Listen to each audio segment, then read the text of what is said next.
Welcome back to our study of the book of Hebrews. We're going to kick off in chapter 11 today. Yes, I'm wearing my Alabama garb. We won the national championship last night, so I'm real excited about that and celebrating today. So you'll have to endure that during the lesson for those of you who may be Aggies or Texas fans. I know I'm kind of a pilgrim in this state of Texas, but hey, you know, you are where you're from. So I love Alabama, and been following them my whole life. So we're celebrating today. Hebrews chapter 11 begins a new section in the book of Hebrews and talking about faith and a description of faith and examples of faith that are being held out to these Hebrew Christians as examples, as those who endured up against circumstances that came against them and remained faithful to God. And of course, that's what these Hebrew Christians are in need of. There's a confidence in these Hebrew Christians that they're not going to fall away. But these other examples from history, these witnesses that the Hebrew writer refers to them, he holds them out as examples for them to look up to. And so he begins in Hebrews chapter 11 with this description of faith. In verses 1 through 3, he says, "Faith is the assurance of things hoped for, the convictions of things not seen. For by it the people of old received their commendation. By faith we understand that the universe was created by the word of God, and that what is seen was not made out of things that are visible." I like to say that faith is based on evidence. There are so many people today that describe faith as just something that's based on other than evidence. I like to say you don't really have to hang your brain on a wall to believe in the resurrection story and to believe in God. Faith doesn't involve jumping over evidence to kind of I hope that there's a God over there to catch me in the end. I like to say I believe in God and Jesus being resurrected from the dead for the very same reason that I believe that George Washington was the first president of the United States, or that I believe that there was an Abraham Lincoln. I didn't get to meet George Washington. I never got to meet Abraham Lincoln. I never did get to meet many of those historical figures, but I believe in them for the same reason that I believe in Jesus. And I read about it. I have evidence that's presented to me. It's compelling evidence. It's backed by witnesses. It's backed by eyewitnesses. Luke, right off the bat in chapter 1, he writes to these people, and he says, "I'm writing these things so that you will know the certainty of the things that I'm writing." Luke doesn't say, "I'm writing these things so that you may surmise or whatever." No, he's writing these things so that you will KNOW. You will know, and not just know, but know the certainty. Faith is based on evidence. It's a conviction that I have. And again, just for the same reason. So I don't have to hang my brain on the wall to be a Christian. It's based on evidence. It's based on witness. And so that is something. And it's very foundation to the Christian faith. Faith is to a Christian what a foundation is to a house. And so he talks about that and explains and gives this description. I like what Dr. J. Oswald Sanders says. Faith enables the believing soul to treat the future as present and the invisible as seen. It helps us and enables us to understand what God does.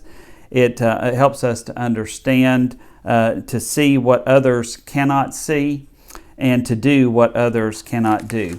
Now, in the balance of the book of Hebrews, we see all these tremendous examples of faith. I like to call this section the Hall of Fame of faith. And we're going to see people mentioned, and I'm not going to read through this like I have the rest of the book of Hebrews. I'll encourage you to go ahead and read chapter 11. But I'm trying to keep this study down to about 20 minutes, and so there's a lot to unpack in the book of Hebrews chapter 11. There's 40 verses in there. So I want to just kind of briefly highlight some of the examples that are given and some of the takeaways that we can get from this chapter. We see folks like Abel, who was the first martyr in the Bible, who demonstrated his faith in God in obedience, even though it ended up costing him his life. Enoch walked by faith. Enoch didn't pass away. I liked this story of Enoch, that Enoch, it says he walked with God. So I love this story that somebody once relayed to me, and I've always just kind of carried it with me, is that Enoch went out for a walk with God one day, and they had such a great conversation. And Enoch said, hey, we're a long way from home. I probably need to be making my way back. And God said, we're closer to my home than yours. Why don't you just go ahead and come home with me? I just love that story. I think it says a lot about the kind of relationship that Enoch had with God, that he walked in. This is the kind of relationship that you and I should have, today with God. Noah, in the example of a working faith, and even though he was was an example of one who was ridiculed and reproached for what he did, and yet he had faith to God. The patriots, Abraham, Isaac, Jacob, going on even to Joseph. I love the example of Joseph and his tremendous faith with God, in God.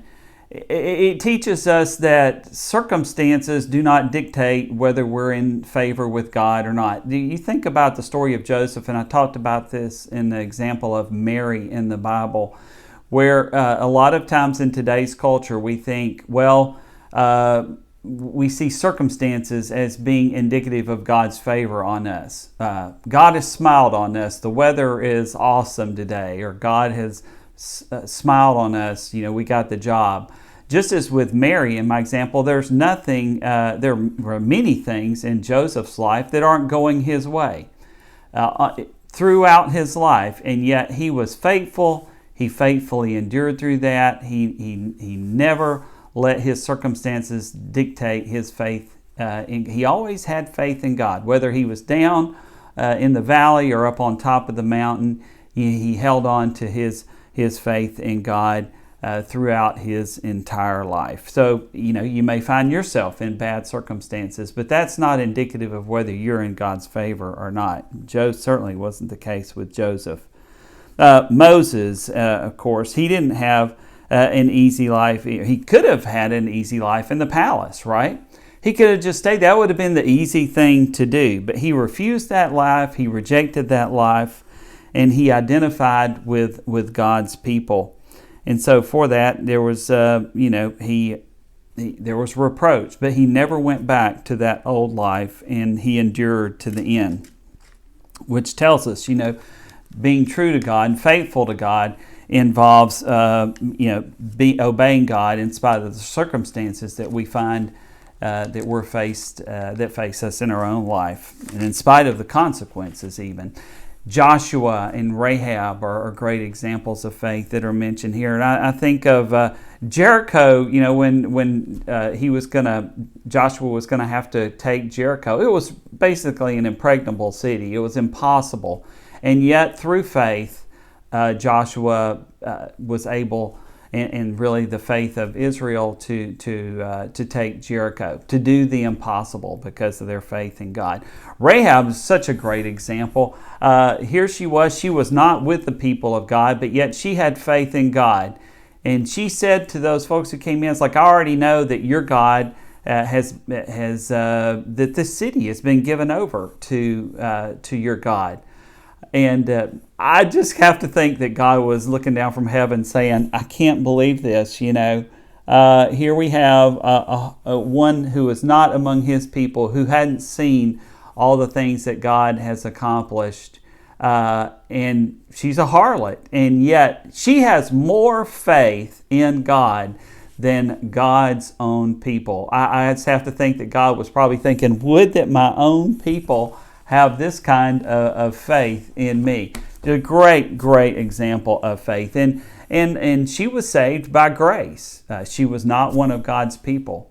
But she was also saved by faith and putting her belief and demonstrating that faith through good works. And then in verses 32 through 40, we see various heroes of faith. And it's interesting to note that not all of these heroes of faith were delivered from their circumstances. Some of them died for their faith.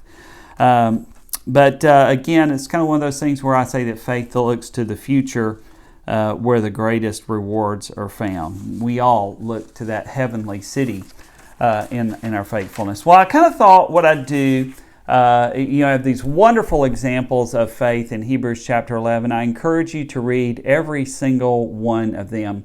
But as I looked over Hebrews chapter 11, there were some kind of takeaways that I get that, from faith. One of the things is that faith involves submitting your future to God. I think so many times we can get preoccupied with the future and worry and have anxiety about the future. And what that does is it kind of robs us of the present. And that, worrying and anxiety that we have about the future can really impact our present. And so I like to say, faith involves turning over your future to God and letting Him take care of your future for you. And that in and of itself will help us to live in the present and have an abundant life. To embrace the temporality of life. You've heard of retirement planning. This is about experiment planning.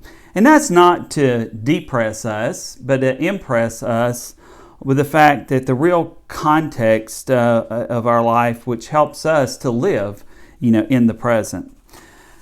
The other thing that I would say is that's common throughout these examples is embracing the sovereignty of God. There's certainly a place for planning. I'm not saying that we should not plan. We should. There are proverbs, several scriptures that indicate that we should plan. Noah, you think about him, he had to plan to build the ark. He had never seen rain before. But God said He was going to send rain, and he believed Him. He had faith in God. But what I am saying is that there's this big if that's in the middle of our life. Sure, make plans. Go ahead and make plans. But understand there's this big if in the middle of our life, and it's God's wills. It's God's will. You've heard of people who are easily offended by the least little thing that kind of I'm offended by that. Well, there are some people that are easily off-ended in their life. The least little thing that comes along, that can just kind of knock them off center. A life of faith involves embracing the sovereignty of God in His will and staying centered in our life. And faith, a true faith in God, accommodates that, and it accommodates His will, and it helps us to achieve balance in our life and to stay centered.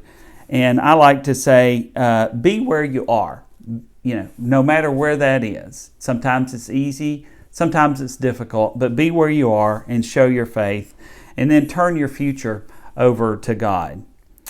The other thing I would say is embrace the priority of right now. Don't be held hostage, to the future and when and then thinking. A lot of times we think, to ourselves, well, when I get to this place, then I will do this. I'll do this great thing, for God.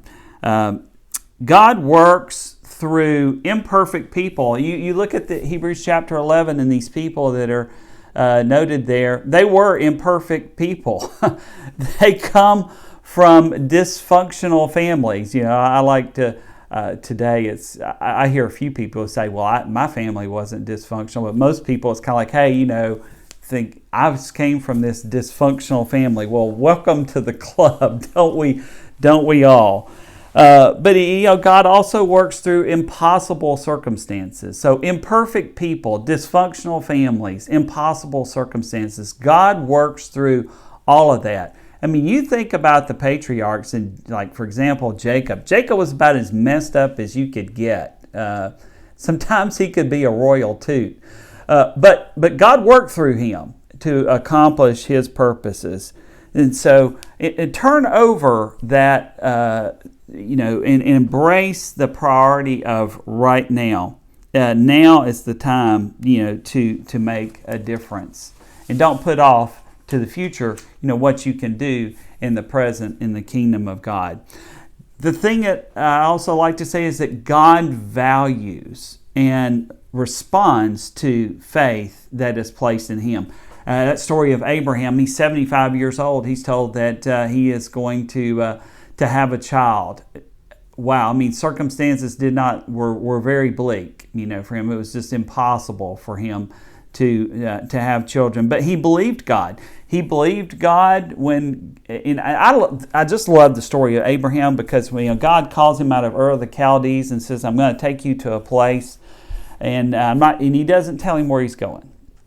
But Abraham leaves on faith. I'm sure, you have to think that, today if somebody told me, say, "Hey, Gary, God tells me, hey, you need to pack it up and go to, California," and I go to my wife and say, "Hey, we're going to California." Well, why? Well, God told me to do so. Well, can you give me some of the particulars? No. Well, it probably wouldn't go over very well.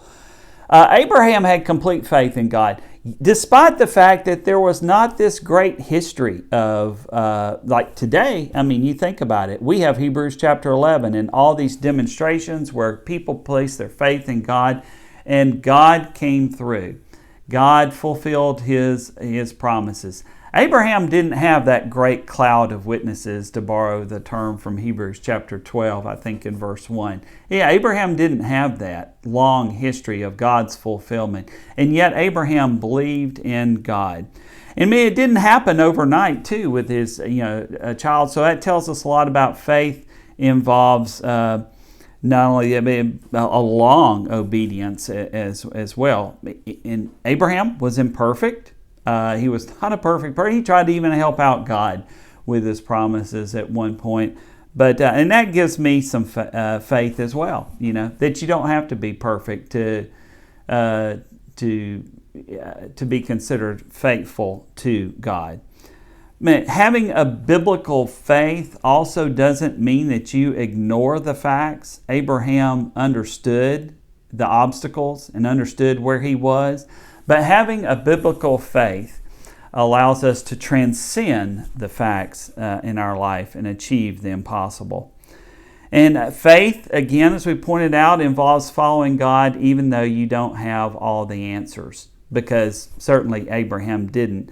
But he was able to achieve so much in his life by putting full trust and confidence in God to achieve his will. I think, too, also, again, we point out that a life of faith involves a long obedience. Abraham was promised a child, but he had to wait. And sometimes we're going to have to wait on God. That's difficult. Waiting for me is, I have no patience whatsoever. You can ask my wife. She can just say, "Gary, you just don't have any patience." And I'd say, look, I have prayed for patience, and asked God to hurry up about it. But, hey, it's just hasn't come yet. But having a true biblical faith also involves patience, because life is not a sprint. And the life of faith is not a sprint. It's a marathon.